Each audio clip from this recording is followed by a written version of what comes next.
Okay, so macam korang nampak kat depan ni, ini adalah Naga. Bukan Naga yang terbang tu bukan Ini adalah Naga. Keluaran skuter terbaru daripada brand SYM, iaitu SYM Naga 155. Okay, so untuk motor ni, korang boleh nampak motor ni cc dia 155cc. Dan juga korang boleh nampak dia punya style ni kita jarang jumpa motor skuter maxi ataupun motor skuter urban yang kau boleh nampak kat depan ni. Style dia menggunakan handlebar dan juga tak ada windshield. Selalu kalau macam baris-barisan ataupun dia punya saingan dia, motor-motor macam ni selalunya dia dah ada windshield lah. Tapi motor ni memang tak ada windshield dan juga nampak dia lebih unik. Sebab apa? Handlebar dia lebih terbuka. Okay, so untuk motor ni juga, untuk enjin ni single cylinder yang boleh menghasil cc sebesar 155cc.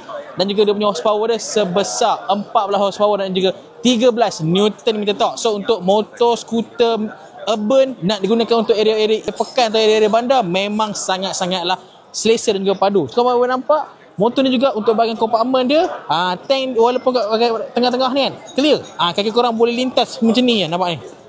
Untuk naik motor ni kan, korang boleh lintas saja.